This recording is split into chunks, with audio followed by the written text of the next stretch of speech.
Good morning everyone, welcome to civil services study. ये practice set number 212 है UPPCS के लिए और प्रैक्टिस करेंगे इसमें हम जनरल साइंस के प्रश्नों पर। और ये सारे के सारे प्रश्न मैंने 12th क्लास की एनसीईआरटी से बनाए हैं, तो प्रैक्टिस कर लीजिएगा इनका अच्छे से। देखिए, अभी बीपीएससी का जो एग्ज़ाम हुआ है वो लीक हो गया, सभी को पता चल गया होगा। और बीपीएससी का जो पूरा पेपर था पिछले 2 साल से जो मैंने सीरीज़ कराई है यूपीपीसीएस के नाम से, ठीक है, वैसे ही प्रश्न थे, सेम सीधे सीधे प्रश्न पूछे गए। चाहे वो प्रश्न साइंस के हो, साइंस के 30 प्रश्न आए थे कम से कम, 28 से 30 प्रश्न, और 30 के 30 या 28 के 28 सारे के सारे कराए मैंने। चाहे वो रेफ्रिजरेटर का डोर खुला रखने पर रूम का टेम्परेचर घटेगा या बढ़ेगा हो, ठीक है, या फिर सीमेंट उत्पादन के लिए कच्चा माल हो, ये सारे के सारे प्रश्न। तो जो भी ये सीरीज़ मैं यूपीपीसीएस के नाम से चलाता हूँ, ठीक है, वो यूपीपीसीएस के नाम से चल तो रही है, लेकिन वो इम्पोर्टेंट है उत्तराखंड पीसीएस के लिए भी, राजस्थान पीसीएस के लिए भी, एमपी पीसीएस के लिए भी, बिहार पीसीएस के लिए भी, और यूपी पीसीएस के लिए भी। ये सारे के सारे प्रश्न जो इस टेस्ट में होंगे या और टेस्ट में जो होते हैं वो उत्तर प्रदेश, वो संघ लोक सेवा आयोग यानी UPSC, union public service commission के लिए भी इम्पोर्टेंट है। तो प्रैक्टिस करते रहिएगा सबके सब, ठीक है। अब बाकी 12 जून को देखते हैं कितना जो है वो अपनी सीरीज से आने वाला है। तो चलिए स्टार्ट करते हैं। डिस्क्रिप्शन बॉक्स में लिंक है इसका, वहाँ पर आप पहुँच सकते हो टेस्ट नंबर 1 से लेकर 212 तक। और इस सीरीज़ की आप पेड सीरीज़ प्राप्त कर सकते हो। डिस्क्रिप्शन बॉक्स में मेरा नंबर है, उस पर कॉल या व्हाट्सअप करके, जिसमें मिलेंगे आपको फुल टेस्ट। तो पहला प्रश्न है, 2 स्टेटमेंट के साथ बताना कि इनमें से कौन सा करेक्ट होगा। ग्रीन हाउस प्रभाव के कारण वायुमंडल तो गर्म हो जाता है लेकिन पृथ्वी की सतह नहीं। और दूसरा स्टेटमेंट है, ग्रीन हाउस गैसें पृथ्वी से उत्सर्जित दीर्घ तरंग विकिरण को अवशोषित करके पुनः पृथ्वी की ओर उत्सर्जित करती है। क्या ये दोनों बातें करेक्ट हैं? पहली वाली जो बात है वो गलत है, क्योंकि ग्रीन हाउस प्रभाव के कारण वायुमंडल भी गर्म होता है और पृथ्वी की सतह भी गर्म होती है। दूसरा वाला स्टेटमेंट करेक्ट है, तो सही पूछा तो केवल 2 करेक्ट है। तो देखिए, ग्रीन हाउस प्रभाव प्राकृतिक रूप से होने वाली घटना है जिसके कारण पृथ्वी की सतह और वायुमंडल दोनों गर्म होते हैं। यदि ग्रीन हाउस प्रभाव नहीं होता तो आज पृथ्वी का औसत तापमान 15 डिग्री सेंटीग्रेड रहने के बजाय ठंडा होकर 18 डिग्री सेंटीग्रेड रहता। और ग्रीन हाउस गैस पृथ्वी द्वारा उत्सर्जित दीर्घ तरंग यानी अवरक्त विकिरण को अवशोषित करके और पुनः पृथ्वी की ओर भेज देती है, और यह चक्र अनेकों बार होता रहता है, और इस प्रकार पृथ्वी की सतह और निम्नतर वायुमंडल गर्म होता रहता है। छोटी क्लासों में पढ़ा होगा आपने ये ग्रीन हाउस इफेक्ट। कुछ पूछना हो तो ये नंबर है, इस पर कॉल या व्हाट्सअप आप कर सकते हो। ओजोन परत की मोटाई जो है मापने वाली यूनिट, कई बार एग्जाम में प्रश्न पूछा गया है। डॉप्सन इकाई में इसको मापते हैं। तो वायुमंडल के निचले भाग से लेकर शिखर तक के वायु स्तंभ यानी कॉलम में ओजोन की मोटाई डॉप्सन यूनिट में मापी जाती है। हमारी आंख का कौन सा भाग परावैंगनी विकिरण का अवशोषण करता है? कौन सा करता है? कॉर्निया। तो हमारी आंख का स्वच्छ मंडल, इसको हिंदी में बोलते हैं यानी इंग्लिश में कॉर्निया, परावैंगनी बी यानी यूवी विकिरण का जो है अवशोषण करता है, और इसकी उच्च मात्रा के कारण कॉर्निया का शोध हो जाता है, जिसे हिम अंधता यानी स्नो ब्लाइंडनेस या फिर मोतियाबिंद आदि कहा जाता है।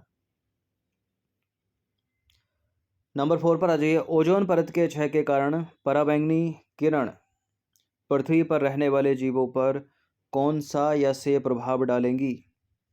सजीवों के डीएनए और प्रोटीन को भंग कर देंगी, त्वचा कैंसर कर देंगी। ये तो कई बार बताया हमने, दोनों के दोनों करेक्ट है ये। क्वेश्चन नंबर 5 पर आ जाइए। ओजोन परत को नुकसान पहुंचाने के लिए निम्न में से कौन सी गैस जिम्मेदार है? तो क्लोरोफ्लोरोकार्बन है इसका आंसर, CFC। तो देखिए, समताप मंडल में ओजोन के उत्पादन और अवक्षय निम्नकिरण में जो है संतुलन होना चाहिए, और वर्तमान में क्लोरोफ्लोरोकार्बन के द्वारा ओजोन निम्नीकरण बढ़ जाने से इसका संतुलन जो है बिगड़ गया है, और वायुमंडल के निचले भाग में उत्सर्जित CFCS यानी क्लोरोफ्लोरोकार्बन ऊपर की ओर उठता है और यह समताप मंडल में पहुंचता है, तथा समताप मंडल में पराबैंगनी किरणें जो हैं उस पर कार्य करती हैं, और समताप मंडल में जो भी क्लोरोफ्लोरोकार्बन जुड़ते जाते हैं उनका ओजोन पर स्थायी और सतत प्रभाव जो है पड़ता है। अलग से प्रश्न पूछा जाता है, ओजोन परत कहाँ पाई जाती है? तो समताप मंडल में पाई जाती है, और समताप मंडल को इंग्लिश में बोलते हैं स्ट्रेटोस्फीयर। नंबर 6 पर आ जाइए, इनमें से कौन पारिस्थितिकीय विविधता को दर्शाते हैं? भारत में स्थित रेगिस्तान, वर्षा वन, मैंग्रोव वन, प्रवाल भित्ति, अल्पाइन वन। सारे के सारे ही हैं, ठीक है। भारत का रेगिस्तान, वर्षा वन, मैंग्रोव वन, प्रवाल भित्ति, अल्पाइन वन, उष्णकटिबंधीय सदाहरित वन, ये सारे के सारे जो है पारिस्थितिक विविधता को दर्शाते हैं। तो 1 2 3 4 5 इसका आंसर हो जाएगा। तो देखिए, आनुवांशिक विविधता, जातीय विविधता और पारिस्थितिक विविधता जैव विविधता के आधार हैं, और जैव विविधता शब्द सामाजिक जीव वैज्ञानिक एडवर्ड विल्सन द्वारा दिया गया है। पारिस्थितिक विविधता की अगर बात करें तो यह विविधता पायतंत्र स्तर पर होती है, जैसे भारत में स्थित रेगिस्तान, वर्षा वन, मैंग्रोव वन, प्रवाल भित्ति जिनको बोलते हैं कोरल रीफ्स, और एल्पाइन वन, ठीक है। इसके अलावा ले लो तो पर्णपाती वन, ठीक है, शंकुधारी वन, कोणधारी वन, उष्णकटिबंधीय सदाहरित वन। नंबर 7 पर आ जाइए, पृथ्वी पर उपस्थित जातियों यानी स्पीसीज की गणना किस संस्था के द्वारा की जाती है? यूनिसेफ, IUCN, UNO या वर्ल्ड वाइड फंड? IUCN। तो देखिए, IUCN इसका फुल फॉर्म है international union for conservation of nature, sorry, conservation of natural and conservation of nature complete है एंड नेचुरल रिसोर्सेज। इसके द्वारा जो है पृथ्वी पर उपस्थित जातियों की गणना की जाती है। अब IUCN से रिलेटेड एक और प्रश्न है, IUCN द्वारा लुप्त जातियों यानी स्पीसीज को किस सूची के अंतर्गत रखा जाता है? तो रेड लिस्ट है, ठीक है, कई बार आपको बताया है। तो IUCN द्वारा उत्सर्जित जातियों या स्पीसीज को जो है रेड लिस्ट के अंतर्गत रखा जाता है। और उसी रेड लिस्ट में भी 2-3 कैटेगरी होती हैं, जैसे कि एक होती है वुल्नरेबल की, दूसरी होती है इंडेंजर्ड की, तीसरी होती है क्रिटिकली इंडेंजर्ड की, इसलिए एक और होती है एक्सटिंक्ट की, मतलब जो प्रजाति जो है विलुप्ति हो गई है ही नहीं पृथ्वी पर। क्वेश्चन नंबर 9 पर आ जाइए, पृथ्वी पर उपस्थित संपूर्ण जंतुओं में सर्वाधिक संख्या इनमें से किसकी है? तो सूक्ष्म जीव बहुत ज़्यादा हैं, छोटे छोटे कीट पतंग। तो देखिए, पृथ्वी पर आकलित जातियों में से 70% से अधिक जंतु हैं, जबकि शैवाल हो गए, कवक हो गए, ब्रायोफाइट हो गए, आवृतबीजी हो गए, अनावृतबीजी जैसे पादप जो हैं वो 22% से अधिक नहीं है। और जंतुओं में कीट जो है सबसे अधिक समृद्ध जातीय वर्ग समूह है, जो संपूर्ण जातियों के 70% से अधिक है। इसका अर्थ यह है कि इस वर्ग में, इस ग्रह में यानी पृथ्वी में प्रत्येक 10 जंतुओं में 7 कीट हैं, तो सबसे अधिक कीट हो गए, इंसेक्ट यानी। 10वां प्रश्न है, पादप जगत के अंतर्गत सर्वाधिक मात्रा में पाए जाते हैं कौन? शैवाल, कवक, मॉस, फर्न, फंगस बहुत ज़्यादा है, ठीक है, कवक। तो देखिए, कवक जो है वो पादप जगत के अंतर्गत पाई जाने वाली सभी जातियों में सर्वाधिक मात्रा में पाए जाते हैं, और साथ ही संसार में जातियों की कुल संख्या, मछली की बात करें, उभयचर की बात करें, सरीसृप की बात करें तथा स्तनधारियों की बात करें, तो इन सब में सबसे अधिक है कवक की। 11वां प्रश्न है, पादपों और प्राणियों की सबसे अधिकतम विविधता पाई जाती है? किस में पाई जाएगी सबसे अधिकतम विविधता? पादपों और प्राणियों की उसी में पाई जाती है जिसमें जो है सबसे ज़्यादा वर्षा है, पर्याप्त मात्रा में सनलाइट है, यानी उष्णकटिबंधीय सदाहरित वन, ट्रॉपिकल एवरग्रीन फॉरेस्ट में। तो सामान्यतः पृथ्वी पर भूमध्य रेखा से ध्रुवों की ओर जाने पर पादपों एवं जंतुओं की विविधता जो है घटती जाती है। यह हमारी सुंदर सी पृथ्वी बीच से एक रेखा खींचेंगे 0 डिग्री, ऊपर का हो गया उत्तरी गोलार्ध, नीचे का हो गया दक्षिणी गोलार्ध। तो इस भूमध्य रेखा से ऊपर की ओर जाओगे यानी ध्रुवों की ओर, ये पोल से, ये पोल से नीचे, तो बायोडाइवर्सिटी सबसे ज़्यादा यहाँ पाई जाएगी। इसके अंदर जो भी देश हैं यहाँ पर, या जो भी क्षेत्र है वहाँ पर पादपों और जंतुओं की। इससे ऊपर की तरफ जाओगे तो घटती जाएगी दोनों गोलार्ध में, नीचे की तरफ जाओगे तो घटती जाएगी, यहाँ सर्वाधिक रहेगी, ठीक है। और दक्षिण अमेरिका के जो अमेजन उष्णकटिबंधीय वर्षा वन है वहाँ पर बायोडाइवर्सिटी जो है पृथ्वी पर सबसे अधिक है। 12वां प्रश्न है, पृथ्वी पर अन्य क्षेत्रों की अपेक्षा उष्णकटिबंधीय क्षेत्रों में सर्वाधिक जैव विविधता पाए जाने के प्रमुख कारण कौन कौन से हो सकते हैं इनमें? इस क्षेत्र में जलवायु परिवर्तन का अपेक्षित अबाधित रहना, ठीक है, निम्न मौसमी परिवर्तन, इस क्षेत्र को अधिक सौर ऊर्जा की प्राप्ति। तो उष्णकटिबंधीय क्षेत्र की बात हो रही है, वही इक्वेटर वाली लाइन, यानी यहाँ की बात अधिकतर हो रही है। अब यहाँ पर्याप्त मात्रा में रेनफॉल है, सनलाइट है, ठीक है। जलवायु परिवर्तन कम मात्रा में, मतलब हर साल मौसम एक जैसी रहता है। तो बिल्कुल ये सारी की सारी परिस्थितियां जो है हो जाती हैं, तो डी इसका आंसर है, उपरोक्त सभी। ठीक है। क्वेश्चन नंबर 13 पर आ जाइए। निम्नलिखित में से किस क्षेत्र को पृथ्वी का फेफड़ा कहा जाता है? अमेजन वर्षा वन को।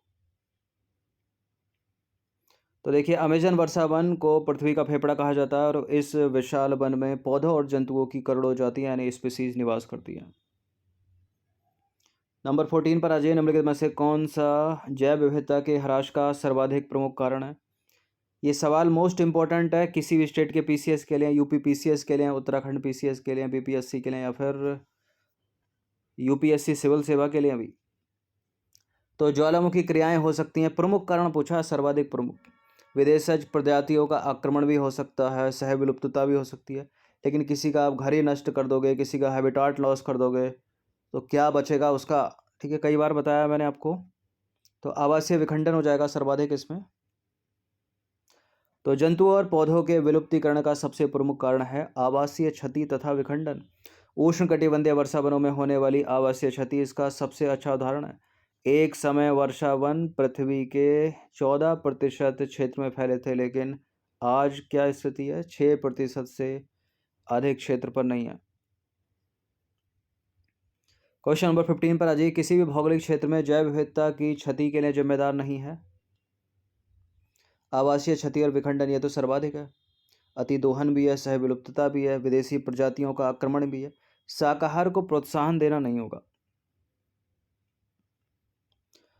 तो जातीय विलोपन की बढ़ती हुई दर जिसका विश्व जो है सामना कर रहा है, वह मुख्य रूप से मानव क्रियाकलापों के कारण है। इसके 4 मुख्य कारण है। आवासीय क्षति और विखंडन किसने किया? मानव नहीं तो किया। अतिदोहन कौन कर रहा है? मानव ही कर रहा है। विदेशी जातियों का आक्रमण हो गया, सह विलुप्तता हो गई। ये सारे के सारे हैं 4 मुख्य कारण। शाकाहार को प्रोत्साहन देना नहीं। नंबर 16 पर आ जाइए। बायोडायवर्सिटी के हॉटस्पॉट क्षेत्र के संबंध में निम्न कथनों पर विचार करेंगे। यानी जैव विविधता के हॉटस्पॉट क्षेत्र, यहाँ पर जातीय समृद्धि बहुत अधिक होती है। यह क्षेत्र केवल उष्णकटिबंधीय क्षेत्रों में ही पाए जाते हैं और इन क्षेत्रों में जैव विविधता संरक्षण के स्वस्थानीय यानी इन सीटू कंजर्वेशन के अंतर्गत शामिल किया जाता है।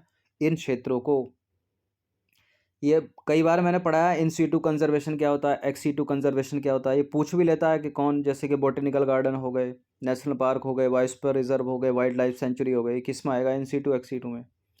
ये यूपीपीएससी करती है, 2-2 साल छोड़ के प्रश्न करती है ये वाला। ये केवल वाले स्टेटमेंट अधिकतर गलत ही हो जाता है, यहाँ भी गलत है। ऐसा नहीं है कि जैव विविधता हॉटस्पॉट केवल उष्णकटिबंधीय क्षेत्रों में ही पाए जाएंगे, गलत है ये। पहला तीसरा सही है, सत्य पूछा तो 1 और 3 कोई है क्या ऑप्शन? है सी वाला। तो जैव विविधता के हॉटस्पॉट वे क्षेत्र हैं जहां पर जातीय समृद्धि बहुत अधिक उच्च स्थानिक जातियां होती हैं जो अन्य स्थानों पर नहीं होती।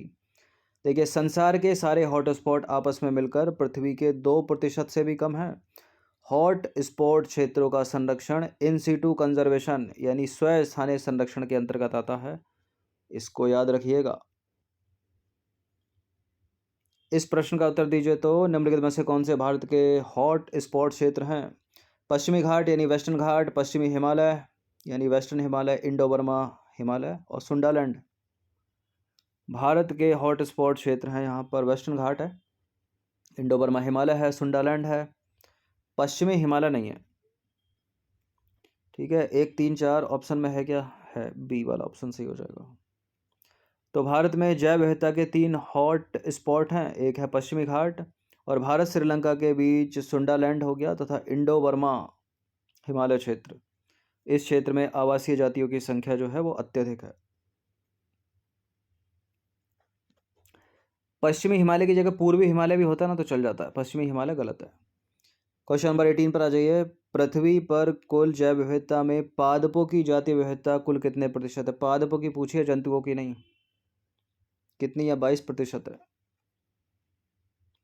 तो पृथ्वी पर कुल जैव विविधता में जंतुओं का प्रतिशत जो है, जंतुओं का प्रतिशत कितना? 70% से अधिक है। जबकि शैवाल हो गए, कवक हो गए, ब्रायोफाइट हो गए, आवृतबीजी, अनावृतबीजी जैसे पादपों को मिलाकर जो है 22% से अधिक नहीं है। ये ऊपर की एक्सप्लेनेशन में भी था, ध्यान दिया हो तो। चलिए, इस प्रश्न का उत्तर दीजिए। तो निम्नलिखित में से कौन सा जैव विविधता संरक्षण के स्व स्थानीय संरक्षण पद्धति के अंतर्गत शामिल नहीं है? यानी इन सीटू कंजर्वेशन के अंतर्गत शामिल नहीं है। तो ex-situ कंजर्वेशन के अंतर्गत होगा। तो राष्ट्रीय उद्यान यानी नेशनल पार्क ये इन सीटू कंजर्वेशन के अंतर्गत आते हैं, और बायोस्फीयर रिजर्व यानी जैव मंडल आरक्षित क्षेत्र भी इन सीटू कंजर्वेशन के अंतर्गत आते हैं। वाइल्ड लाइफ सेंचुरी यानी वन्य जीव अभयारण्य भी इन सीटू कंजर्वेशन पद्धति के अंतर्गत आते हैं, लेकिन जो बॉटनिकल गार्डन है यानी वनस्पतिक उद्यान ये एक्स सीटू कंजर्वेशन पद्धति के अंतर्गत आते हैं। तो जैव विविधता संरक्षण के स्वयं स्थानीय संरक्षण पद्धति यानी इन सीटू कंजर्वेशन पद्धति के अंतर्गत आते हैं राष्ट्रीय उद्यान यानी नेशनल पार्क, वन्य जीव अभयारण्य और जैव मंडल आरक्षित क्षेत्र यानी बायोस्फीयर रिजर्व। बोटेनिकल गार्डन नहीं आते हैं, बोटेनिकल गार्डन है एक्स सीटू कंजर्वेशन पद्धति के अंतर्गत यानी बाह्य स्थानीय।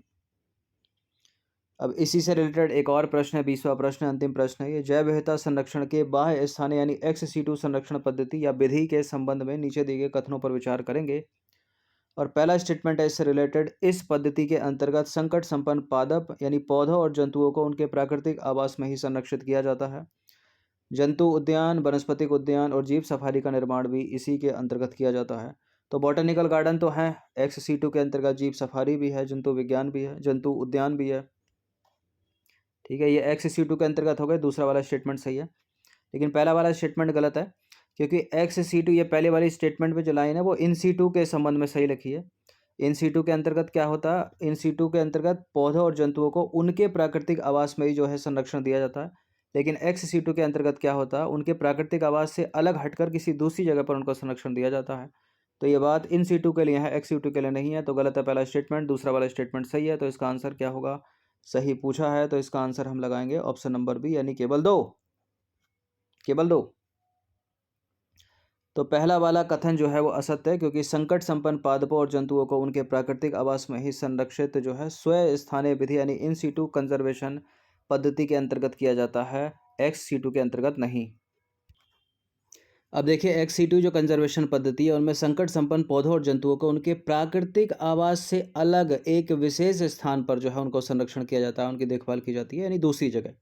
और इन सीटू में जो है उनके प्राकृतिक आवास में उनका संरक्षण किया जाता है, तो इसको एक्स सीटू बोलते हैं, इसको इन सीटू बोलते हैं। तो इन सब चीज़ों को याद रखिएगा। अब एक्स सीटू के अंतर्गत जंतु उद्यान हो गए, वनस्पतिक उद्यान हो गए, जीव सफारी, इनका निर्माण जो है बाह्य स्थानीय संरक्षण पद्धति यानी एक्स सीटू कंजर्वेशन के अंतर्गत किया जाता है। और ऐसे बहुत से जंतु हैं जो कि वनों में विलुप्त हो गए हैं, लेकिन जंतु उद्यानों में जो है वो सुरक्षित है। तो ये 12th क्लास की एनसीईआरटी से बनाए गए 20 इंपॉर्टेंट प्रश्न थे। ठीक है, मुद्दा था पर्यावरण का इस पर। अब आज की टॉपिक में इस चीज़ को जो है पर्यावरण और पारिस्थितिकी का भी मान लेते हैं। ठीक है, तो कुछ भी आप इसको समझ सकते हो, उनकी प्रैक्टिस कर सकते हो। एक चीज़ याद रखिएगा, ये सीरीज़ यूपीपीएससी के नाम से भले ही चल रही है, लेकिन हर स्टेट के पीसीएस के लिए इंपॉर्टेंट, और किसी भी स्टेट से आप आते हो प्रैक्टिस कर सकते हो। खाली वो कल्चर वाले जो प्रश्न हैं उसको अलग कर लीजिएगा, अपने स्टेट के अलग अलग होते हैं वो। बाकी इस सीरीज़ की आप पेड सीरीज़ प्राप्त कर सकते हो, डिस्क्रिप्शन बॉक्स में लिंक है, मेरा नंबर है, उस पर कॉल या व्हाट्सअप कर सकते हो। धन्यवाद।